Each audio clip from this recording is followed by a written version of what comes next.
ನಮಸ್ಕಾರ. ಮಹಾಲಕ್ಷ್ಮಿ ನಮೋಸ್ತುತೆ ವಿಶೇಷ ಕಾರ್ಯಕ್ರಮಕ್ಕೆ ಸ್ವಾಗತ. ನಾನು ದಿವ್ಯಶ್ರೀ ದಾಸ್. ವೀಕ್ಷಕರೇ, ನಮ್ಮ ಇವತ್ತಿನ ಕಾರ್ಯಕ್ರಮದಲ್ಲಿ ಕಾರ್ತಿಕ ಶುಕ್ರವಾರದ ವಿಶೇಷತೆಯ ಕುರಿತಂತೆ ಮಾತನಾಡ್ತಾ ಹೋಗೋಣ.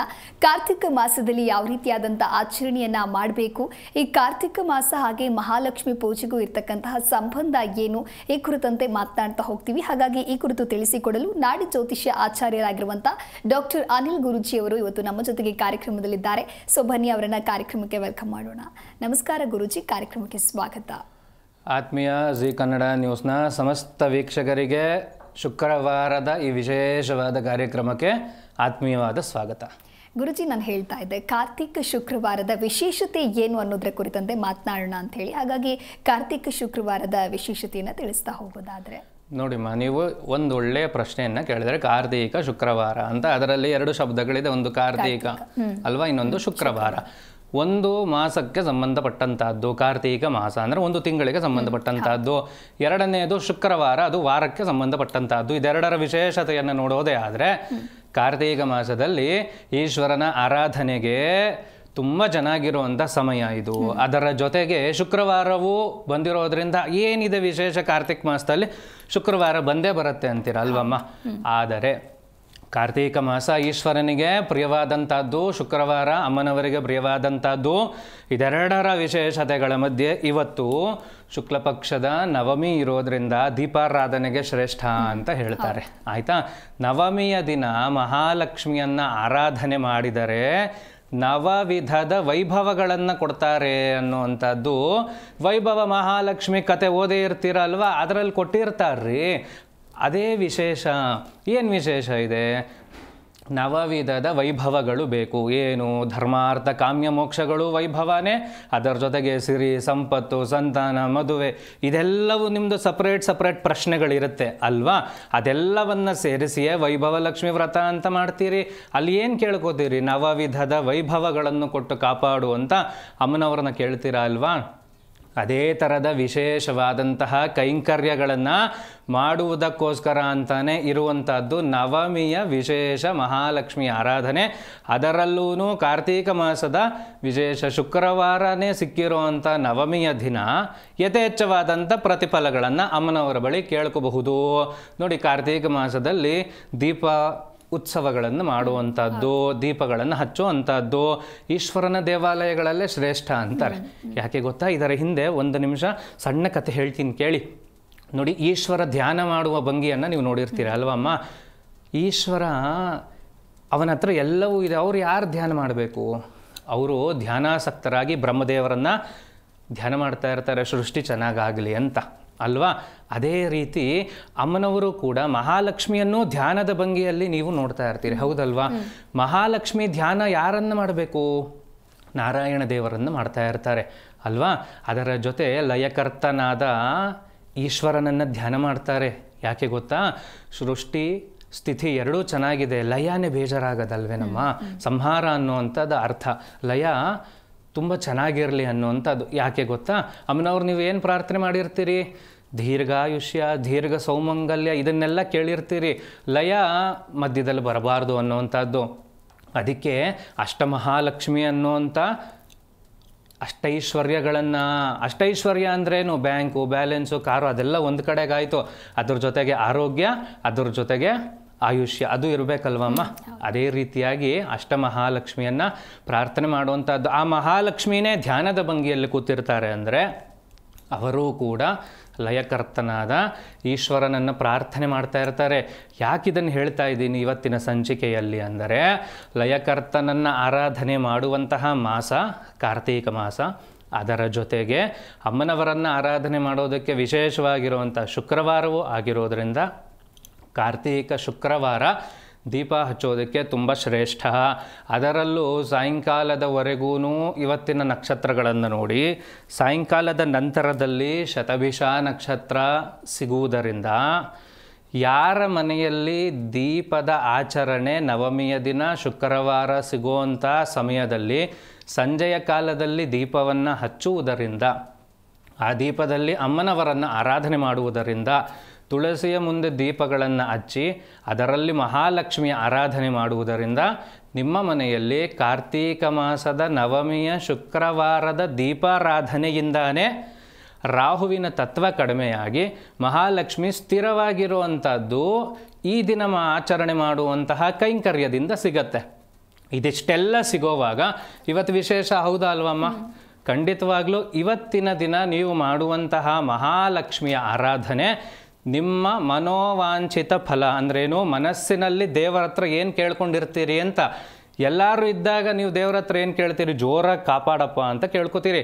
ಮನಸ್ಸಿನಲ್ಲಿ ನಿಮ್ಮ ಡಿಮ್ಯಾಂಡು ಲಿಸ್ಟು ಬೇರೆಯೇ ಇರುತ್ತಲ್ವ, ಅದನ್ನು ಕೇಳಿಕೊಳ್ಳುವಂತಹ ಸಮಯ ಇವತ್ತಿನ ಶುಕ್ರವಾರದ ಸಂಜೆ ದೀಪಾರಾಧನೆಯ ಅದರ ಜೊತೆಗೆ ತುಳಸಿಯ ಮುಂದೆ ಕೂತು ಅಮ್ಮನವರನ್ನು ಧ್ಯಾನ ಮಾಡೋದ್ರಿಂದ ಖಂಡಿತವಾಗ್ಲೂ ಸಿಗುತ್ತೆ. ಗುರುಜಿ, ಈ ಕುರಿತಂತೆ ಮತ್ತಷ್ಟು ಮಾತನಾಡ್ತಾ ಹೋಗೋಣ. ಕಾಲರ್ ಒಬ್ರು ಇದ್ದಾರೆ, ಮಾತನಾಡ್ಬಿಡೋಣ. ಸುನೀತಾ ಅಂತ ಹೇಳಿ ಕರೆ ಮಾಡಿದ್ದಾರೆ. ನಮಸ್ಕಾರ ಸುನೀತಾ.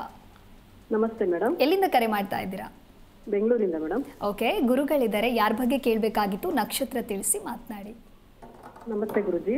ನಮಸ್ಕಾರಮ್ಮ, ಹೇಳಿ. ನನ್ನ ಮಗ ಹರ್ಷವರ್ಧನ್ ಅಂತ. ಸರಿ, ಅವನು ವಿದ್ಯಾಭ್ಯಾಸದ ಬಗ್ಗೆ ಕೇಳಬೇಕಾಗಿತ್ತು. ಓದೋದ್ರ ಬಗ್ಗೆ ಇಂಟ್ರೆಸ್ಟ್ ಇಲ್ಲ ಗುರುಜಿ ಅವನಿಗೆ. ಅವ್ರದ್ದು ನಕ್ಷತ್ರ, ರಾಶಿ, ಜಾತಕ ಏನಾದರೂ ಇದೆಯಾ? ಇದೆ ಗುರುಜಿ. ಕೊಡಿಮ್ಮ. ರಾಶಿ ಮಿಥುನ ರಾಶಿ. ಸರಿ. ಪುನರ್ವಸು ನಕ್ಷತ್ರ. ಆಯಿತು. 24/2007. ಒಂದು ವಿಚಾರ ಹೇಳ್ತೀನಿ, ಡೇ ಟು ಟೈಮು ಕರೆಕ್ಟಾಗಿ ಹೇಳಿದ್ರೆ ನಾನೇ ಜಾತಕ ತೆಗೊಳ್ಳೋ ಅಂತ ವ್ಯವಸ್ಥೆ ಮಾಡ್ಕೋತೀನಿ. ಸರಿ ಗುರುಜಿ. ಡೇಟು 23/4/2007. ಆಯ್ತಮ್ಮ. ಟೈಮಿಂಗ್ಸು 2 ಗಂಟೆ 4 ನಿಮಿಷ ಮಧ್ಯಾಹ್ನ ಮೇಡಮ್ ಗುರುಜಿ. ಆಯ್ತಮ್ಮ, ಏನು ಪ್ರಶ್ನೆ ಐತೆ ಹೇಳಿಮ್ಮ. ಓದೋದ್ರ ಬಗ್ಗೆ ಇಂಟ್ರೆಸ್ಟ್ ಇಲ್ಲ ಗುರುಜಿ ಅವನಿಗೆ. ಎಷ್ಟು ಹೇಳಿದ್ರು ಓದಕ್ಕೆ ಇಂಟ್ರೆಸ್ಟ್ ಪಡಲ್ಲ ಅವನು. ಪೂರ್ತಿಯಾಗಿ ಓದೋದಕ್ಕೆ ಇಂಟ್ರೆಸ್ಟ್ ಇಲ್ವಾ, ಅಥವಾ ಯಾವುದಾದ್ರೂ ಒಂದು ಸಬ್ಜೆಕ್ಟಲ್ಲಿ ವೀಕ್ ಇದ್ದಾರೆ? ಯಾವ ಥರದ್ದು ಆಗ್ತಾ ಇದೆ ಸ್ಪಷ್ಟವಾಗಿ ಕೇಳಿ. ಪೂರ್ತಿಯಾಗಿ ಓದಕ್ಕೆ ಇಂಟ್ರೆಸ್ಟ್ ಇಲ್ಲ ಗುರುಜಿ, ಎಷ್ಟು ಹೇಳಿದ್ರು ಕೇಳಲ್ಲ. ಓದು ಅಂತ ಎಷ್ಟು ಹೇಳಿದ್ರು ನೋಡಿ, ನಿಮ್ಮ ಪ್ರಶ್ನೆ ನನಗೆ ಅರ್ಥ ಆಯಿತು. ಅವರ ಜಾತಕದಲ್ಲಿ ಇಂಟ್ರೆಸ್ಟಿಗೆ ಬೇಕಾಗಿದೆ. ಇಂಟ್ರೆಸ್ಟ್ ಅಂದರೆ ಬಡ್ಡಿ ಅಲ್ಲಮ್ಮ, ಆಯಿತಾ? ಧ್ಯಾನ ಅಂತ ಹೇಳ್ತಾ ಇದ್ದೀನಿ. ಜ್ಞಾನ ಬೇಕಲ್ವಾ?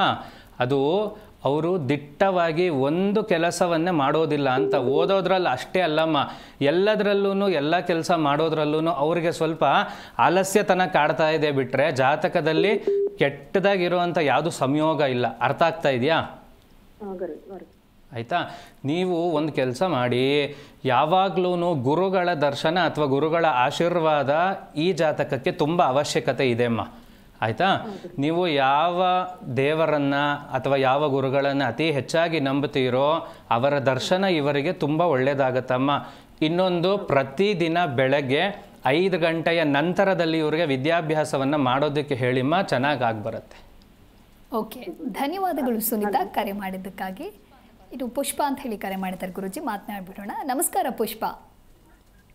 ನಮಸ್ತೆ. ಎಲ್ಲಿಂದ ಕರೆ ಮಾಡ್ತಾ ಇದ್ದೀರಾ? ಸ್ವಲ್ಪ ಜೋರಾಗಿ ಮಾತನಾಡ್ಬೋದಾ? ಶಿವಮೊಗ್ಗದಿಂದ. ಓಕೆ, ಗುರುಗಳಿದ್ದಾರೆ, ಮಾತನಾಡಿ. ಯಾರ ಬಗ್ಗೆ ಕೇಳಬೇಕಾಗಿತ್ತು? ಅವರ ನಕ್ಷತ್ರ ತಿಳಿಸಿ. ಶಿವು ಅಂತ. ಓಕೆ, ಬೇಗ ಮಾತಾಡಿಮ್ಮ, ಹೇಳಿ. ಗುರುಗಳೇ, ಇದು ನಮ್ಮ ಮಗನ ಬಗ್ಗೆ ಕೇಳಬೇಕಿತ್ತು. ನಿಮ್ಮ ಮಗನ ಬಗ್ಗೆ ಕೇಳಬೇಕಿತ್ತು. ನಿಮ್ಮ ಮಗನ ಹೆಸರು ಶಿವು ಅಂತನಾ? ಶಿವು ಅಂತ. ಆಯಿತು, ಏನು ಪ್ರಶ್ನೆ ಇತ್ತು? ಅವ್ರದ್ದು ಡೇ ಟು ಟೈಮ್ ಏನಾದರೂ ಇಟ್ಕೊಂಡಿದ್ದೀರಾ ಇಲ್ವಾ? 97 ಆಗಸ್ಟ್ 16. ಆಗಸ್ಟ್ 16, 1997. ಆಯಿತು, ಟೈಮ್ ಹೇಳಿಮ್ಮ.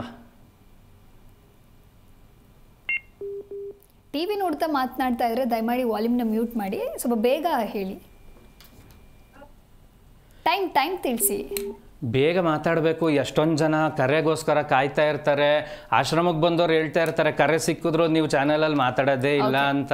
ಬೇಗ ಎಲ್ಲ ಇನ್ಫಾರ್ಮೇಷನ್ ರೆಡಿ ಇಟ್ಕೊಂಡು ಫೋನ್ ಮಾಡಿಮ್ಮ, ಒಳ್ಳೇದಾಗಲಿ. ಧನ್ಯವಾದಗಳು ಕರೆ ಮಾಡಿದ್ದಕ್ಕಾಗಿ. ಇದೀಗ ಗಂಗಾಧರ್ ಅಂತ ಹೇಳಿ ಕರೆ ಮಾಡಿದ್ದಾರೆ. ನಮಸ್ಕಾರ ಗಂಗಾಧರ್. ನಮಸ್ತೆ ಮೇಡಮ್. ಎಲ್ಲಿಂದ ಕರೆ ಮಾಡ್ತಾ ಇದ್ದೀರಾ? ನಾವು ಹಾಸನಿಂದ. ಓಕೆ, ಗುರುಗಳಿದ್ದಾರೆ, ಯಾರ ಬಗ್ಗೆ ಕೇಳಬೇಕಾಗಿತ್ತು? ಅವರ ನಕ್ಷತ್ರ ತಿಳಿಸಿ ಮಾತನಾಡಿ. ನಮ್ಮ ಬಗ್ಗೆ ನಮಗೆ ಕೇಳ್ಬೇಕಾಯ್ತು ಮೇಡಮ್. ಓಕೆ, ಹೇಳಿ ಗಂಗಾಧರ್ ಅವರೇ. ನಮಸ್ಕಾರ, ಹೇಳಿ. ನಮಸ್ತೆ. ಹಾ ಸರ್, ನಮ್ದು ಮದ್ವೆ ಇದು ಕೇಳ್ಬೇಕಾಯ್ತು. ಯಾಕೋ ಹಿಂಗೆ ಹೊಡಿತಾ ಇದೆ. ಮದುವೆ ಆಗ್ತಾ ಇಲ್ಲ ಅನ್ನೋದಾ? ಹೌದು ಸರ್. ಆಯ್ತು, ಹೇಳಿಪ್ಪ. ನಮ್ದು ಡೇಟ್ ಆಫ್ ಬರ್ತ್ 1993, 22/93. 20ನೇ ತಾರೀಕು 2ನೇ ತಿಂಗಳು 1993. ಹೌದು ಸರ್. ಆಯ್ತು. ಧನಿಷ್ಠ ನಕ್ಷತ್ರ. ಹಾ ಮಕರ ರಾಶಿ. ಆಯ್ತು. ಟೈಮು ರಾತ್ರಿ 10:30. ಯಾವ ವಿಚಾರದಲ್ಲಿ ನಿಂತಿದೆ? ಹುಡುಗಿ ನೋಡೋ ವಿಚಾರದಲ್ಲೇ ನಿಂತೋಗಿದ್ಯಾ? ಎಂಗೇಜ್ಮೆಂಟ್ ಆಗಿಬಿಟ್ಟಿದ್ಯಾ? ಏನಾಗಿದೆ? ಸ್ಪಷ್ಟವಾದ ಮಾಹಿತಿ ಕೊಡಿ. ಸರ್ ಎಂಗೇಜ್ಮೆಂಟ್ ಏನು ಆಗಿಲ್ಲ. ಹಿಂಗೆ ಬರ್ತೀವಿ ಅಂದರೆಲ್ಲ ಬರಲ್ಲ, ಮತ್ತೆ ಹಿಂಗೆ ನೋಡಿದ್ರೆಲ್ಲ ಹಿಂಗೆ ಹಿಂದೇಟು ಇದು ಹೊಡಿತಾರೆ ಸರ್. ಆಗ್ತಾ ಇಲ್ಲ. ಕೇಳಿಸ್ಕೊಳ್ಳಿ, ನಾನು ಹೇಳೋ ಅಂಥದ್ದನ್ನ. ನಿಮ್ಮ ಜಾತಕದಲ್ಲಿ ಶುಕ್ರನ ಸಂಯೋಗ ಕಡಿಮೆ ಇರೋದ್ರಿಂದ ನಿಮಗೆ ಅವರ ವಾತಾವರಣ, ಮನೆ ಅಥವಾ ಹುಡುಗಿ ಇಷ್ಟ ಆಗೋ ಸಮಯಕ್ಕೆ ಅವ್ರಿಗೆ ಇಷ್ಟ ಆಗೋದಿಲ್ಲ ಅನ್ನೋದು ತೋರಿಸ್ಕೊಡುತ್ತಪ್ಪ. ಆಯ್ತಾ? ಹೌದು ಸರ್, ಹಂಗೆ ಸರ್ ಆಗ್ತಾ ಇರೋದು. ಸಣ್ಣದೊಂದು ಕೆಲಸ ಹೇಳ್ಕೊಡ್ತೀನಿ, ಮಾಡಿ. ಇದರಲ್ಲಿ ಗಾಬರಿ ಪಡುವಂಥ ಅವಶ್ಯಕತೆ ಇಲ್ಲ. ನಿಮ್ಮ ಮನೆಯಿಂದ ಉತ್ತರ ದಿಕ್ಕಿಗೆ ಒಂದು ಶಕ್ತಿ ದೇವತೆಯ ದೇವಸ್ಥಾನ ಇದೆ ಅಂತ ನಿಮ್ಮ ಜಾತಕದ ಪ್ರಕಾರ ಗೊತ್ತಾಗ್ತಾ ಇದೆ. ಹೇಳಿ ಸರ್. ಆ ಉತ್ತರ ದಿಕ್ಕಿನಲ್ಲಿರುವ ಶಕ್ತಿ ದೇವತೆಗೆ ಒಂದು 5 ವಾರಗಳು ನಿಮ್ಮ ಮನೆಯಲ್ಲೇ ಕೋಸಂಬರಿ ಮಾಡಬೇಕು. ಹೆಸರು ಬೇಳೆ ಕೋಸಂಬರಿ ಮಾಡಿ, ಪಾನಕ ಮಾಡಿ, ನೈವೇದ್ಯ ಮಾಡಿ, ಅಲ್ಲಿರುವಂಥ ದೇವಸ್ಥಾನದಲ್ಲಿ ಯಾರ್ಯಾರು ಓಡಾಡ್ತಾರಲ್ಲ ಭಕ್ತಾದಿಗಳು, ಅವ್ರಿಗೆ ಹಂಚಪ್ಪ, ನಿನ್ನ ಮದುವೆ ಆಗತ್ತೆ. ಸರಿ ಸರ್, ಓಕೆ ಸರ್, ಆಯ್ತು, ಒಳ್ಳೆದ. ಧನ್ಯವಾದಗಳು ಗಂಗಾಧರ್, ಕರೆ ಮಾಡಿದ್ದಕ್ಕಾಗಿ. ಗುರುಗಳೇ ತಿಳಿಸ್ಕೊಡ್ತಾ ಇದ್ರಿ ಕಾರ್ತಿಕ ಮಾಸ ಹಾಗೆ ಮಹಾಲಕ್ಷ್ಮಿ ಪೂಜೆಗೆ ಇರ್ತಕ್ಕಂಥ ಸಂಬಂಧ ಏನು ಅಂತ ಹೇಳಿ ಮುಂದುವರಿಸ್ತಾ ಹೋಗೋದು. ನೋಡಿ, ಅಮ್ಮನವರನ್ನ ಆರಾಧನೆ ಮಾಡಬೇಕು ಅಂದ್ರೆ ಈಗ ಡೈರೆಕ್ಟಾಗಿ ನಾವು ಅವ್ರ ಹತ್ರ ಹೋಗಿ ಪ್ರಾರ್ಥನೆಗಳನ್ನು ಮಾಡ್ತಾ ಇರ್ತೀವಿ. ಅವರು ಬೇರೆ ಕೆಲಸದಲ್ಲಿ ಇದ್ದೇ ಇರ್ತಾರಲ್ವ. ಒಂದು ಲೌಕಿಕವಾಗಿ ಯೋಚನೆ ಮಾಡೋದಾದ್ರೆ ಆಯ್ತಾ, ಧಾರ್ಮಿಕವಾಗಿ ಯೋಚನೆ ಮಾಡೋದಾದ್ರೆ ಅಮ್ಮನವರ ಶಕ್ತಿನೇ ಬೇರೆ. ಲೌಕಿಕವಾಗಿ ಯೋಚನೆ ಮಾಡೋದಾದ್ರೆ ಅವರು ದೇವರುಗಳು ಮನುಷ್ಯರಿಗೆ ಆಶೀರ್ವಾದ ಮಾಡೋದಕ್ಕೆ ಅಂತಾನೆ ಇರ್ತಾರೆ. ಯಾವಾಗಿರ್ತಾರೆ? ನಾವು ಒಂದು ಫಾರ್ಮ್ಯಾಟಲ್ಲಿ ಅವರನ್ನು ಪ್ರಾರ್ಥನೆ ಮಾಡೋವಾಗ. ಸರ್ಕಾರಕ್ಕೊಂದು ಅರ್ಜಿ ಹಾಕ್ತೀವಿ ಅಲ್ವಮ್ಮ, ಸುಮ್ಮನೆ ವೈಟ್ ಪೇಪರಲ್ಲಿ, ಖಾಲಿ ಪೇಪರಲ್ಲಿ ನನಗೊಂದು ಮನೆ ಬೇಕು ಅಂತ ಬರ್ಕೊಟ್ರೆ ಏನು ಮಾಡ್ತಾರೆ? ಪ್ರಯೋಜನ ಇರಲ್ಲ. ಹಾಗಾಗೇನೆ ಹಿರಿಯರು ಒಂದು ವಿಧಿ ವಿಧಾನಗಳನ್ನು ಅಥವಾ ನಾವು ದೇವರಿಗೆ ಏನು ಸಮರ್ಪಣೆ ಮಾಡಬೇಕು, ಹಿಂದಿನ ಸಂಚಿಕೆಯಲ್ಲಿ ನಾನು ಹೇಳ್ತಾ ಇದ್ದೆ, ಅಮ್ಮನವ್ರ ಹತ್ರ ಎಲ್ಲವೂ ಇದೆ ರೀ. ಅದಕ್ಕಿಂತ ಹೆಚ್ಚಿಗೆ ಅಮ್ಮನವರು ನಾರಾಯಣನ ಧರ್ಮಪತ್ನಿ ಆಗಿರೋದ್ರಿಂದ ನಾರಾಯಣನೇ ಎಲ್ಲರಿಗೂ ಎಲ್ಲವನ್ನು ಕೊಡುವಾಗ, ಸಮೃದ್ಧಿ ಅನ್ನೋದೇ ಅವ್ರ ಹತ್ರ ಇರೋವಾಗ ನಿಮ್ಮ ಹತ್ರ ಅವ್ರು ಏನು ಕೇಳಬಹುದು? ನಿಮ್ಮ ಶ್ರದ್ಧೆ ಭಕ್ತಿಯನ್ನು ಕೇಳಬಹುದು. ಅದೆಲ್ಲವನ್ನು ಯಥೇಚ್ಛವಾಗಿ ಉಪಯೋಗಿಸಿಕೊಂಡು ಈ ಶುಕ್ರವಾರ ಅಂದರೆ ಇವತ್ತು ಈ ಸಂಚಿಕೆಯಲ್ಲಿ ನಾನು ನಿಮಗೆ ಹೇಳ್ಕೊಟ್ಟಂಗೆನೆ ದೀಪಾರಾಧನೆಯ ಮುಖಾಂತರ ಮಹಾಲಕ್ಷ್ಮಿಯನ್ನು ಪ್ರಾರ್ಥನೆ ಮಾಡಿ, ಖಂಡಿತವಾಗಿಯೂ ನಿಮಗದು ಬೇಕು ಅಂತ ಇದ್ದರೆ ಅದನ್ನಷ್ಟೇ ಕೇಳ್ರಿ. ಸುಮ್ಮನೆ 10 ಕೋಟಿ ಕೊಡು, 20 ಕೋಟಿ ಕೊಡು ಅಂತ ದೇವ್ರನ್ನ ಕೇಳಬೇಡಿ. ಅವ್ರಿಗೆ ಗೊತ್ತು ಯೋಗ ಯೋಗ್ಯತೆಗಳ ಅನುಸಾರವಾಗಿ ನಿಮಗೆ ಏನು ಕೊಡಬೇಕೋ ಅಷ್ಟನ್ನು ಅಮ್ಮನವರನ್ನು ನಂಬಿದ್ರೆ ಖಂಡಿತವಾಗ್ಲೂ ಕೊಡ್ತಾರೆ ಅನ್ನೋವಂಥದ್ದೇ ಇವತ್ತಿನ ಶುಕ್ರವಾರದ ವಿಶೇಷ ಸಂಚಿಕೆಯ ದೀಪಾರಾಧನೆ ಮಾಡಿದರೆ ಏನು ಸಿಗುತ್ತೆ ಅನ್ನುವಂತಹ ವಿಶೇಷ ಮಾಹಿತಿ ನಿಮಗೆ. ಓಕೆ ಗುರುಜಿ, ದೀಪಾರಾಧನೆಯ ಕುರಿತಂತೆ ಮತ್ತಷ್ಟು ಮಾತನಾಡ್ತಾ ಹೋಗೋಣ. ಚಂದ್ರಪ್ಪ ಅಂತ ಹೇಳಿ ಕರೆ ಮಾಡಿದ್ದಾರೆ. ನಮಸ್ಕಾರ ಚಂದ್ರಪ್ಪ. ನಮಸ್ಕಾರ. ಎಲ್ಲಿಂದ ಕರೆ ಮಾಡ್ತಾ ಇದ್ದೀರಾ? ನಮಸ್ಕಾರ ಮೇಡಮ್. ಓಕೆ, ಯಾರ ಬಗ್ಗೆ ಕೇಳಬೇಕಾಗಿತ್ತು? ಅವರ ನಕ್ಷತ್ರ ತಿಳಿಸಿ, ಗುರುಗಳಿದ್ದಾರೆ, ಮಾತನಾಡಿ. ನಮ್ಮ ಮಗಳ ಬಗ್ಗೆ. ಓಕೆ, ನಕ್ಷತ್ರ ತಿಳಿಸಿ ಸರ್. ನಮಸ್ಕಾರ ಚಂದ್ರಪ್ಪ ಅವರು, ಹೇಳಿ. ನಮಸ್ಕಾರ. ನಮಸ್ಕಾರ. ನಮಸ್ಕಾರ. 10/11/2020 ಸ್ವಲ್ಪ ಜೋರಾಗಿ ಮಾತಾಡಿ, ಕೇಳಿಸ್ತಾ ಇಲ್ಲಪ್ಪ. 10/11 ಹಾಂ, 2000. ಆಯಿತು. ಆಮೇಲೆ ಬೆಳಿಗ್ಗೆ 10:30 11 ಕಾಲ. ಆಯಿತು. ಏನು ವಿಚಾರ ಇತ್ತು? ಅವಳು ಮದುವೆ ಬಗ್ಗೆ ಮತ್ತೆ ಉದ್ಯೋಗದ ಬಗ್ಗೆ. ಯಾರ್ದು ಜಾತಕ ಇದು? ರಾಧಿಕಾ. ನಿಮ್ಮ ಮಗಳದಾ? ಮಗಳದ ಸರ್. ಅವ್ರಿಗೆ ಮದುವೆ ಆಗ್ತಾ ಇದೆಯಾ, ಆಗ್ಬೇಕಾ, ಆಗತ್ತಾ ಅನ್ನುವಂಥದ್ದು ಪ್ರಶ್ನೆ. ಹೌದೌದು ಸರ್. ನೋಡಿ, ಅವರ ಜಾತಕದಲ್ಲಿ ಶುಕ್ರನಿಗೆ ಕೇತುವಿನ ಸಂಯೋಗ ಇದೆ. ಈಗ ಅದೇ ಜಾಗಕ್ಕೆ ಕೇತುವಿನ ಸಂಯೋಗ ಬಂದಿರೋದ್ರಿಂದ ಅವರಿಗೆ ಮದುವೆ ಯೋಗ ಇದೆ. ಅರ್ಥ ಆಗ್ತಾ ಇದೆಯಾ? ಎರಡನೇದು, ಮಾರ್ಚ್ ಏಪ್ರಿಲಲ್ಲಿ ಇವರಿಗೆ ತಾಳಿ ಕಟ್ಟಿಸಿಕೊಳ್ಳುವ ಯೋಗ ಇದೆ. ಬರೆದಿಟ್ಕೊಳ್ಳಿ. ಅಷ್ಟರಲ್ಲಿ ಮದುವೆಗೆ ಏನೇನು ಬೇಕೋ ಅದೆಲ್ಲ ಸಿದ್ಧತೆ ಮಾಡ್ಕೊಳ್ಳಿ. ಆಯ್ತಾ? ಕೇಳಿಸ್ತಾ ಇದೆಯಾ? ಇವರಿಗೆ ನೀವು ಇರುವಂಥ ಜಾಗದಿಂದ ದಕ್ಷಿಣ ದಿಕ್ಕಿನ ಕಡೆಗೆ ಬರುವಂತಹ ಜಾತಕ ಶ್ರೇಷ್ಠ ಆಗಿರುತ್ತೆ. ಇವರ ಜಾತಕದಲ್ಲಿ ಕುಜ ದಕ್ಷಿಣ ದಿಕ್ಕಿಗೆ ಇರುವುದರಿಂದ ದಕ್ಷಿಣ ದಿಕ್ಕಿಂದ ಬರುವಂತಹ ವರ ನಿಮಗೆ ಅಳಿಯನಾಗುತ್ತಾನೆ ಅನ್ನುವಂಥದ್ದು ಜಾತಕದಲ್ಲಿ ಸ್ಪಷ್ಟವಾಗಿದೆ. ಆ ಕಡೆಯಿಂದ ಬರುವಂಥ ಯಾವುದೇ ಪ್ರೊಫೈಲ್ ಬಂದರೂ ಮೊದಲು ಸಾಲಾವಳಿ ಹಾಕಿಸಿ ನಂತರದಲ್ಲಿ ಜಾತಕವನ್ನು ಹೊಂದಾಣಿಕೆ ಮಾಡಿಸಿ ಮದುವೆ ಮಾಡಿಸಪ್ಪ, ಒಳ್ಳೆಯದಾಗತ್ತೆ. ಓಕೆ, ಧನ್ಯವಾದ. ಹೇಳಿ ಹೇಳಿ. ಹಲೋ, ಕೇಳಿಸ್ತಾ ಇದೆ, ಹೇಳಪ್ಪ. ಉದ್ಯೋಗ ಏನ್ ಉದ್ಯೋಗ ಮುಂದೆ ಏನಾದ್ರು ಉದ್ಯೋಗ ಸಿಗುತ್ತೆ ಅನ್ನೋ ಅಂತೀವಿ. ಮದುವೆ ಪ್ರಶ್ನೆ ನೋಡ್ಕೊಟ್ಟಿದ್ದೀವಿ. ಬೇರೆ ಇನ್ನೇನಾದರೂ ಬೇಕು ಅಂದರೆ ಅಲ್ಲಿ ನಂಬರ್ ಇದೆ, ಫೋನ್ ಮಾಡಿ, ಆಶ್ರಮದಲ್ಲಿ ಸಿಗ್ತೀನಿ, ಬನ್ನಿ. ಓಕೆ, ಧನ್ಯವಾದಗಳು ಚಂದ್ರಪ್ಪ ಕರೆ ಮಾಡಿದ್ದಕ್ಕಾಗಿ. ಇದೀಗ ಪುಷ್ಪ ಅಂತ ಹೇಳಿ ಕರೆ ಮಾಡಿದ್ದಾರೆ. ನಮಸ್ಕಾರ ಪುಷ್ಪ. ಹಲೋ, ಎಲ್ಲಿಂದ ಕರೆ ಮಾಡ್ತಾ ಇದ್ದೀರಾ? ನಿಮ್ಮ ಹೆಸರು? ಶಿವಮೊಗ್ಗದಿಂದವ. ಶಿವ ಬಗ್ಗೆ ಕೇಳಬೇಕಿತ್ತು. ಓಕೆ, ನಕ್ಷತ್ರ ತಿಳಿಸಿ, ಗುರುಗಳಿದ್ದಾರೆ, ಮಾತನಾಡಿ. ಮಕರ ರಾಶಿ 97, ಆಗಸ್ಟ್ 16, ಮಧ್ಯಾಹ್ನ 3:30. ಮಕರ ರಾಶಿ 97 ಕರೆಕ್ಟಾಗಿ ಡೇಟು ಟೈಮು ಯಾವ ಇಸ್ವಿ ಅಂತ ಹೇಳಮ್ಮ. 97ನೇ ಇಸ್ವಿ. ಆಯಿತು. ಆಗಸ್ಟ್ 16. ಆಗಸ್ಟ್ ಸ್ವಲ್ಪ ಜೋರಾಗಿ ಮಾತನಾಡಿ, ಇಲ್ಲ ಕರೆ ಕಟ್ ಆಗತ್ತೆ. 16 ಮುಂದೆ ತಿಳಿಸಿ. ಆಗಸ್ಟ್ 16. ಓಕೆ, 97 ಮಧ್ಯಾಹ್ನ 3:30. ಆಯಿತು, ಹೇಳಮ್ಮ, ಏನು ಸಮಾಚಾರ ಇತ್ತು? ಸ್ವಾಮಿ, ನಮ್ಮ ಮಗನ ಮದುವೆ ಆಗಿತ್ತು, ಡೈವರ್ಸ್ ಆಗಿತ್ತೆ. ಮತ್ತೆ ಹೆಣ್ಣು ನೋಡ್ತಾ ಇದ್ದೀವಿ, ಎಲ್ಲೂ ಹೆಣ್ಣು ಕಷ್ಟ ಆಗ್ತಿಲ್ಲ.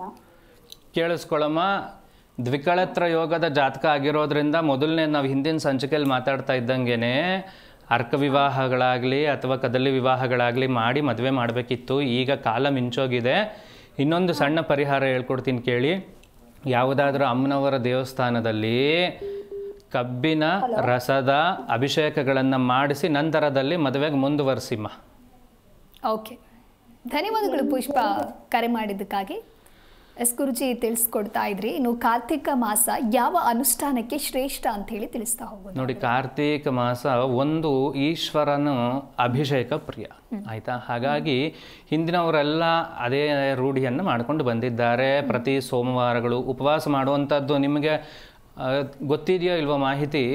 ಹಿಂದಿನ ಇವತ್ತಿಗೂ ಸಮೇತ ಒಂದು 70-80 ವಯಸ್ಸು, ಇವತ್ತಿಗೆ ಒಂದು 70-80 ವಯಸ್ಸು ಆಗಿರೋರಿದ್ರೆ ಕಾರ್ತೀಕ ಮಾಸ ಸೋಮವಾರ ಮಧ್ಯಾಹ್ನದ ಹೊತ್ತು ನೆಲದ ಮೇಲೆ ಊಟ ಮಾಡ್ತಿದ್ರಮ್ಮ.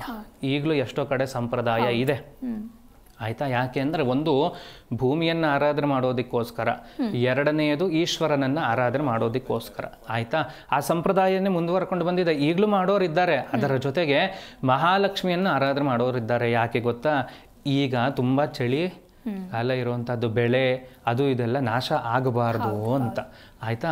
ಮಹಾಲಕ್ಷ್ಮಿಯನ್ನೇ ನಂಬಿ ನೋಡಿ, ಎಲ್ಲದರಲ್ಲೂ ನಾವು ಅಮ್ಮನವರನ್ನು ನಂಬೇ ಬದುಕ್ತಾ ಇರುವಂಥದ್ದು. ಹುಟ್ಟಿನಿಂದ ಸಾವಿನವರೆಗೂ ಅಮ್ಮನವರು ನಮಗೆ ಎಲ್ಲ ವಿಚಾರಗಳಲ್ಲೂ ಖಂಡಿತವಾಗಿಯೂ ಬೇಕು. ಆರೋಗ್ಯದಲ್ಲಾಗಲಿ, ಆಯುಷ್ಯದಲ್ಲಾಗಲಿ, ಅಷ್ಟೈಶ್ವರ್ಯಗಳಲ್ಲಾಗಲಿ, ಮನೆಯಲ್ಲಾಗಲಿ, ನಾವು ಕೆಲಸ ಕಾರ್ಯಗಳಲ್ಲೂ ಅಮ್ಮನವ್ರನ್ನೇ ನಂಬಿ ಬದುಕ್ತಾ ಇರೋದ್ರಿಂದ ಅವರ ಆರಾಧನೆ ಅನುಷ್ಠಾನ, ಮಹಾಲಕ್ಷ್ಮಿಯ ಅನುಷ್ಠಾನನೇ ಈ ಕಾರ್ತೀಕ ಮಾಸದಲ್ಲಿ, ಅದರಲ್ಲೂ ಶುಕ್ರವಾರದಂದು ತುಂಬ ಶ್ರೇಷ್ಠವಾಗಿರುವಂಥದ್ದು. ಸರಿ ಗುರುಜಿ, ಇನ್ನೊಬ್ರು ಕಾಲರ್ ಇದ್ದಾರೆ. ನಮಸ್ಕಾರ ಷಣ್ಮುಖಂ ರಾಜು, ಎಲ್ಲಿಂದ ಕರೆ ಮಾಡ್ತಾ ಇದ್ದೀರಾ? ಮೈಸೂರಿಂದ. ಓಕೆ, ಗುರುಗಳಿದ್ದಾರೆ, ಯಾರ ಬಗ್ಗೆ ಕೇಳಬೇಕಾಗಿತ್ತು? ನಕ್ಷತ್ರ ತಿಳಿಸಿ, ಮಾತನಾಡಿ. ನನ್ನ ಬಗ್ಗೆ ಕೇಳಬಾರ್ದು. ಹಸ್ತ ನಕ್ಷತ್ರ. ಹುಟ್ಟಿದ ಡೇಟು ಟೈಮು ಇದೆಯಪ್ಪ? ಇದೆ, ಕೊಡಿ. 7/2. 7ನೇ ತಾರೀಕು 2ನೇ ತಿಂಗಳು 1969. ಬೆಳಿಗ್ಗೆ 8 ಗಂಟೆ 10 ನಿಮಿಷ. ಹೇಳಿ, ಏನು ವಿಚಾರ ಇತ್ತು? ಏನ್ ಕೆಲಸ ಮಾಡಿದ್ರು ಏನೂ ಆಗಲ್ಲ ಗುರುಗಳೇ, ತುಂಬಾ ತೊಂದರೆ ಪಡ್ತೀನಿ. ಹುಡುಗಾಗಿಂದ ಏನೋ ಕೆಲಸ ಮಾಡ್ತೀನಿ, ಕಷ್ಟ ಪಡ್ತಾನೆ ಇದ್ದೀನಿ. ಯಾವ್ದು ಜೀವನದಲ್ಲಿ ಯಾವ್ದು ಸಕ್ಸಸ್ ಆಗ್ತಾ ಇಲ್ಲ. 69ನೇ ಇಸ್ವಿಲಿ ಹುಟ್ಟಿರೋದ? ಕರೆಕ್ಟ್ ಆಗಿದೆಯಾ? 69. ಅವಾಗ್ಲಿಂದಾನು ಇದೇ ತರ ಇದೆಯಾ ಪರಿಸ್ಥಿತಿ? ಇವಾಗ ಹಂಗ ಬದಲಾವಣೆ ಆಗ್ತಾ ಇರೋದ? ಇಲ್ಲ, ಅವಾಗಿನೂ ಅದೇ ಪರಿಸ್ಥಿತಿ. ಹುಡುಗಾಗಿ ಏನೋ ಮಾಡಕ್ ಹೋಗ್ತೀನಿ, ಏನೋ ಬಿಸ್ನೆಸ್ ಮಾಡಕ್ ಹೋಗ್ತೀನಿ. ಒಂದು 15 ವರ್ಷದಿಂದ ಕೆಲಸ ಮಾಡ್ತಾ ಇದೀನಿ, ಯಾವ್ದು ಸಕ್ಸಸ್ ಆಗ್ತಾನೆ ಇಲ್ಲ. ಏನ್ ಕೆಲಸ ಮಾಡ್ತಾ ಇದೀರಿ ಈಗ? ಇವಾಗ ಎಲೆಕ್ಟ್ರಿಷಿಯನ್ ಕೆಲಸ ಮಾಡ್ತಾ ಇದೀನಿ. ಎಷ್ಟು ವಯಸ್ಸು ನಿಮ್ಗೆ? 56. 56 ವಯಸ್ಸಾಗಿದೆ. 56 ವಯಸ್ಸಿಂದಾನು ಇದೇ ತರ ಸಮಸ್ಯೆ ಇದೆ, ಜಾತಕ ಎಲ್ಲೂ ತೋರಿಸ್ಕೊಂಡೇ ಇಲ್ಲ. ಏನು ಚೆನ್ನಾಗಿದೆ ಅಂತಾರೆ. ನೋಡಿ, ಒಂದು ಸರಿಗೆ ನಮ್ಗೆ ಆಗ್ತಾ ಇಲ್ಲ. ಕೇಳಿಸ್ಕೊಳ್ಳಿ, ಒಂದು ಸಣ್ಣ ವಿಚಾರ ಕೇಳ್ತೀನಿ. ಈ ವಿಚಾರ ನಿಮಗೆ ಗೊತ್ತಿದೆಯೋ ಇಲ್ವೋ ಹೇಳಿ. ನಿಮ್ಮ ಹಿಂದಿನವರಲ್ಲಿ ಯಾರದಾದರೂ ಅಪಘಾತದಲ್ಲಿ ಮರಣ ಆಗಿರುವಂಥದ್ದು, ಅಂದರೆ ಆಕ್ಸಿಡೆಂಟಲ್ ಡೆತ್, ನೀರಿಗೆ ಬಿದ್ದೋ ಅಥವಾ ಕರೆಂಟ್ ಓಡಿಸ್ಕೊಂಡು ಅಥವಾ ಟ್ರೈನ್ ಹೋಗಿ ಆ ಥರದ್ದು ಏನಾದರೂ ಆಗಿರೋದಿದ್ರೆ ಫಸ್ಟ್ ಅದರ ವಿಚಾರವನ್ನು ಈಚೆ ತೆಕ್ಕೊಳ್ಳಿ. ಅದು ನಂಗೆ ಯಾವುದು ಗೊತ್ತಿಲ್ಲ ಗುರುಗಳೇ. ಅದೇ ಹೇಳ್ತಾ ಇದ್ದೀನಿ, ಅದನ್ನ ಈಚೆ ತೆಗಿಬೇಕು. ನಿಮ್ಮ ಜಾತಕದಲ್ಲಿ ಸ್ಪಷ್ಟವಾಗಿ ಪಿತೃದೋಷಗಳು ತುಂಬ, 2ನೇ ಜನರೇಷನ್ ಪಿತೃದೋಷ ಇದರಲ್ಲಿ ಕಾಣ್ತಾ ಇದೆ. ಆಸ್ತಿ ಕೋರ್ಟು ಕಚೇರಿ ಯಾವ್ದಾದ್ರು ವ್ಯಾಜ್ಯ ಇದೆಯೇನಪ್ಪ? ಯಾವುದು ಇಲ್ಲ. ಯಾವುದು ಕೋರ್ಟು ಕಚೇರಿ ವ್ಯಾಜ್ಯನೂ ಇಲ್ಲ, ಆಸ್ತಿನೂ ನಿಮ್ಮವರೆಗೂ ಬಂದಿಲ್ಲ. ಆಗೋದಿಲ್ಲ. ನಮ್ಮ ತಂದೆ ನಮ್ಗೆ ಕೊಟ್ಟಿದ್ದಾರೆ ಅಷ್ಟೇ ಮನೆ. ನಿಮ್ಮ ತಂದೆ ನಿಮಗೆ ಮನೆ ಕೊಟ್ಟಿದ್ದಾರಾ? ಅದರಲ್ಲೇನು ವ್ಯಾಜ್ಯ ಇಲ್ವಾ? ಏನು ವ್ಯಾಜ್ಯ ಏನು ಗೊತ್ತಿಲ್ಲ. ಮನೆ ಕಟ್ಟಿ 20 ವರ್ಷ ಆಯ್ತು. ಅದು ಇವಾಗ ನಮಗೆ ಬರ್ತಿದ್ದಾರೆ ಅಷ್ಟೇ, ನನ್ನ ಹೆಸರು ಬರ್ಕೊಟ್ಟಿದ್ದಾರೆ ಅಷ್ಟೇ. ಆಯ್ತಾ? ಈ ಥರದ ಸಮಸ್ಯೆ ನಿನ್ನ ಜಾತಕದಲ್ಲಿ ಕಾಣ್ತಾ ಇರೋದ್ರಿಂದ ಸ್ಪಷ್ಟವಾಗಿ ನಿಮ್ಮ ಹಿಂದಿನವ್ರನ್ನ ಮಾತಾಡ್ಸೋದಾಗ ನಿಮಗೆಲ್ಲ ಮಾಹಿತಿಗಳು ಈಚೆ ಸಿಗುತ್ತಪ್ಪ. ಅದನ್ನು ಮಾಡಿ. ಓಕೆ, ಧನ್ಯವಾದಗಳು ಸರ್ ಕರೆ ಮಾಡಿದ್ದಕ್ಕಾಗಿ. ನಾರಾಯಣ ಅಂತ ಹೇಳಿ ಕರೆ ಮಾಡಿದರೆ. ನಮಸ್ಕಾರ ನಾರಾಯಣ. ಹಲೋ, ಎಲ್ಲಿಂದ ಕರೆ ಮಾಡ್ತಾ ಇದ್ದೀರಾ? ನಿಮ್ಮ ಹೆಸರು? ಮೇಡಮ್ ಮೈಸೂರಿಂದ ಮೇಡಮ್. ಓಕೆ, ಯಾರ ಬಗ್ಗೆ ಕೇಳಬೇಕಾಗಿತ್ತು? ನಕ್ಷತ್ರ ತಿಳಿಸಿ, ದಿನಾಂಕ ಹಾಗೆ ಸಮಯ ತಿಳಿಸಿ. ಮೇಡಮ್ ನಮ್ಮ ಬಗ್ಗೆನೇ ಕೇಳಬೇಕಾಗಿತ್ತು. ಓಕೆ, ಮಾತಾಡಿ. ನಾವು ಮೈಸೂರಿಂದ ಮಾತಾಡ್ತಾ ಇದ್ದೀವಿ. ಮಾತಾಡಿಪ್ಪ. ನಮಸ್ಕಾರ, ಗೊತ್ತಾಯಿತು. ಸರ್, ನಿಮ್ಮ ಹುಟ್ಟಿದ ದಿನಾಂಕ, ಸಮಯ ಹಾಗೆ ನಕ್ಷತ್ರ ತಿಳಿಸಿ. 27/12. 27/12. ಟಿವಿ ನೋಡ್ಕೊಂಡು ಮಾತನಾಡಬೇಡಿ ದಯವಿಟ್ಟು. ಹೇಳಿ ಇವಾಗ ತಿಳಿಸಿ, ನಿಮ್ಮ ಪ್ರಶ್ನೆ ಏನು ಅಂತ ತಿಳಿಸಿ. ಟಿವಿ ನೋಡ್ಕೋತಾ ಮಾತಾಡ್ತಾ ಇದ್ರೆ ನೀವು ಮಾತಾಡುವಂಥದ್ದು ನನಗೂ ಕೇಳಿಸಲ್ಲ, ನಾನು ಮಾತಾಡುವಂಥದ್ದು ನಿಮಗೂ ಕೇಳಿಸಲ್ಲ. ಕರೆ ಸಿಕ್ಕಿದಾಗ ದಯವಿಟ್ಟು ಉಪಯೋಗಿಸ್ಕೊಳ್ಳಿ. ಇಲ್ಲದೆ ಇದ್ದರೆ ನಿಮ್ಗೆ ಸಮಸ್ಯೆಗೆ ಸೂಕ್ತ ಪರಿಹಾರ ಕೊಡೋಕ್ಕೆ ನನಗೂ ಕಷ್ಟ ಆಗುತ್ತಪ್ಪ, ಮಾಹಿತಿ ನೀವು ಸರಿಯಾಗಿ ಕೊಡಲಿಲ್ಲ ಅಂದರೆ. ಓಕೆ, ಇನ್ನೊಬ್ರು ಕಾಲರ್ ಇದ್ದಾರೆ. ನಮಸ್ಕಾರ ಸರ್. ನಮಸ್ಕಾರ ಸರ್, ಧ್ವನಿ ಕೇಳಿಸ್ತಿದ್ಯಾ? ಟಿವಿ ನೋಡ್ತಾ ಮಾತನಾಡ್ತಿದ್ರೆ ದಯವಿಟ್ಟು ಕರೆ ಕಟ್ ಆಗತ್ತೆ. ಓಕೆ, ಸಂಪರ್ಕ ಸಾಧ್ಯವಾಗ್ತಾ ಇಲ್ಲ. ಗುರುಗಳೇ, ಹಾಗೆ ಕಾರ್ತಿಕ ಶುಕ್ರವಾರ ಅಂತ ಬಂದಾಗ ಪೂಜಾ ವಿಧಾನ ಯಾವ ರೀತಿ ಆಗಿರಬೇಕು, ಹಾಗೆ ಉಪವಾಸದ ಬಗ್ಗೆ ತಿಳಿಸ್ತಾ ಇದ್ರಿ, ಆ ಉಪವಾಸದ ಕ್ರಮ ಹೇಗೆ ಅಂತ ಹೇಳಿ. ಖಂಡಿತಮ್ಮ. ಈಗ ಹಿಂದಿನವರೊಬ್ಬರು ಫೋನ್ ಮಾಡಿದ್ರು, 69ನೇ ಇಸವಿಯಲ್ಲಿ ಹುಟ್ಟಿರುವಂಥದ್ದು. ಆವಾಗಲಿಂದ ನನಗೆ ಇಲ್ಲಿವರೆಗೂ ಯಾವುದೇ ರೀತಿಯ ಅನುಕೂಲಗಳು ಆಗಿಲ್ಲ. ನನಗಾಗಿದ್ದ ಅನುಕೂಲ ಅಂದರೆ ನಮ್ಮ ಅಪ್ಪ ಒಂದಷ್ಟು ಜಾಗ ಕೊಟ್ಟರು ಅಂತ. ಆಯಿತಾ? ಈ ಥರದ ಶಾಪಗಳಿಗೆ ಗುರಿಯಾದಾಗ ಅದನ್ನು ನಿವಾರಣೆ ಮಾಡ್ಕೊಳ್ಳೋದಕ್ಕೆ ಅಂತಲೇ ಕಾರ್ತಿಕ ಮಾಸಗಳು ಸಿಗುವಂಥದ್ದು. ಯಾಕೆ ಗೊತ್ತಾ? ಆ ಶಾಪದ ನಿವಾರಣೆಗೆ ಸಾವಿರಾರು ರೂಪಾಯಿ ಖರ್ಚು ಮಾಡಿ ಸರಿ ಮಾಡ್ಕೋತೀನಿ ಅನ್ನುವಂಥದ್ದು ಒಂದು. ಆದರೆ ಈ ಥರ ದೀಪದ ಅನುಷ್ಠಾನಗಳನ್ನು ಮಾಡಿಕೊಂಡು ಮನೆಯಿಂದ ಈಚೆ ದೀಪಗಳನ್ನು ಹಚ್ಚಿ ಅನುಷ್ಠಾನ ಮಾಡ್ಕೊಳ್ಳೋದ್ರಿಂದ ಯಾವುದಾದರೂ ಹಿರಿಯರ ಶಾಪ ಇದ್ದರೆ, ಅದರ ಜೊತೆಗೆ ರಾಹುವಿನ ತತ್ವ ಇದ್ದರೆ ಅದೆಲ್ಲ ನಿವಾರಣೆ ಆಗ್ತಾ ಬರುತ್ತೆ. ಆಯಿತಾ? ಕೂಲಂಕುಷವಾಗಿ ಜಾತಕವನ್ನು ಪರಿಶೀಲನೆ ಮಾಡಿಕೊಂಡು ಯಥೇಚ್ಛವಾದ ಖರ್ಚುಗಳನ್ನು ಮಾಡದೇನೆ ಈ ಥರದ ಸಣ್ಣ ಪುಟ್ಟ ದೋಷಗಳನ್ನು ನಿವಾರಣೆ ಮಾಡಿಕೊಳ್ಳಬಹುದು. ಅದರ ಅನುಷ್ಠಾನವನ್ನು ಇವತ್ತೇ ಮಾಡಿಕೊಳ್ಳಿ. ಅದೇ ರೀತಿಯಾಗಿ ನಾನು ಏನು ಕಾರ್ಯಕ್ರಮದ ಪ್ರಥಮದಲ್ಲೇ ಹೇಳ್ದಂಗೆ ಮಹಾಲಕ್ಷ್ಮಿಯ ಮತ್ತು ದೀಪದಲ್ಲಿರುವಂತಹ ಶಕ್ತಿಯನ್ನು ಇವತ್ತು ಉಪಯೋಗಿಸ್ಕೊಳ್ಳಿ ಅಂತ ನಾನು ನಿಮ್ಗೆ ಹೇಳ್ಕೊಡ್ತಾ ಇದ್ದೀನಿ. ಗುರುಜಿ, ಇನ್ನು ಸಾಕಷ್ಟು ಜನ ಮಹಿಳೆಯರು ಕಾರ್ತಿಕ ಶುಕ್ರವಾರದ ವ್ರತವನ್ನು ಮಾಡ್ತಾರೆ. ಹಾಗಾಗಿ ಇದರಿಂದ ಏನು ಫಲ ಅಂತ ಹೇಳಿ?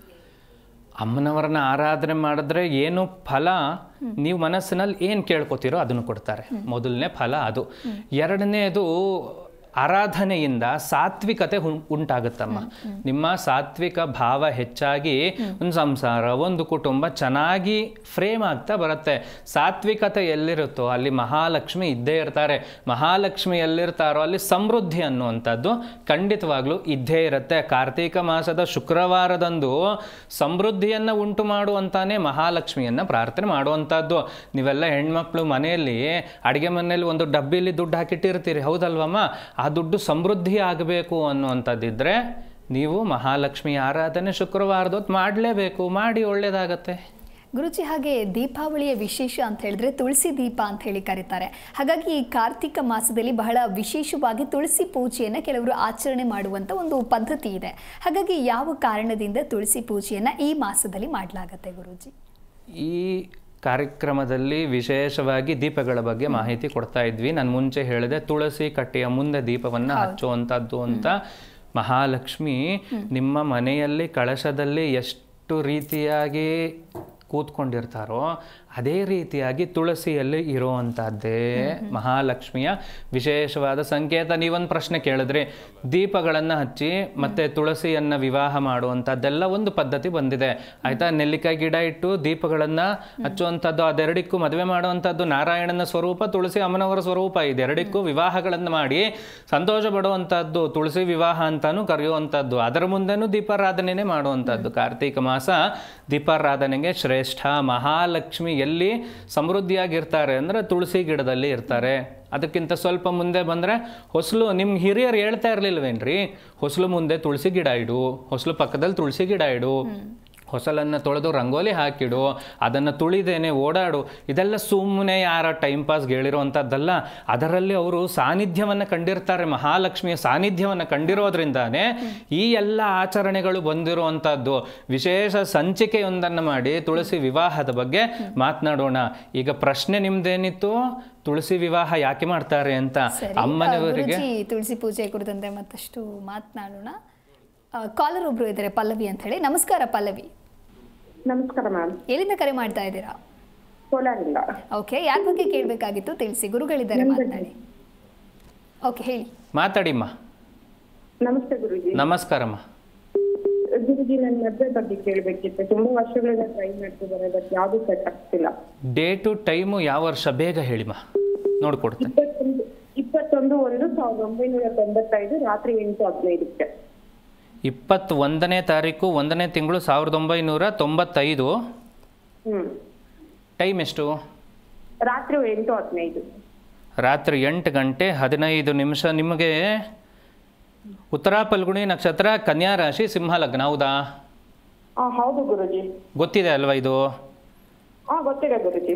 ಈಗ ನೋಡಿ, ನಿಮ್ಮ ಜಾತಕದಲ್ಲಿ ಏನಾಗ್ತಾ ಇದೆ ಗೊತ್ತಮ್ಮ, ಶುಕ್ರ ಗುರು ಚೆನ್ನಾಗೇ ಇದ್ದಾರೆ, ಆದರೆ ಕೇತುವಿನ ಸಂಯೋಗ ಬರಬೇಕು. ಜ್ಞಾಪಕ ಇಟ್ಕೊಳ್ಳಿ, ನಾಡಿ ಜ್ಯೋತಿಷ್ಯದ ಪ್ರಕಾರ ಶುಕ್ರ ಗುರುವಿನ ಮೇಲೆ ಕೇತುವಿನ ಸಂಯೋಗ ಅಥವಾ ಕುಜನ ಮೇಲೆ ಕೇತುವಿನ ಸಂಯೋಗ ಬಂದಾಗ ಮದುವೆ ಆಗತ್ತೆ ಆಯ್ತಾ. ಮದುವೆಯಲ್ಲಿ ದೊಡ್ಡ ಅಂತರ ಗಂಡಾಂತರಗಳು ಯಾವುದೂ ಇಲ್ಲ ಜಾತಕದಲ್ಲಿ ಆಯ್ತಾ. ಏನಾದರೂ ಭಯ ಇದ್ದರೆ ಅದರಿಂದ ಈಚೆ ಬನ್ನಿ.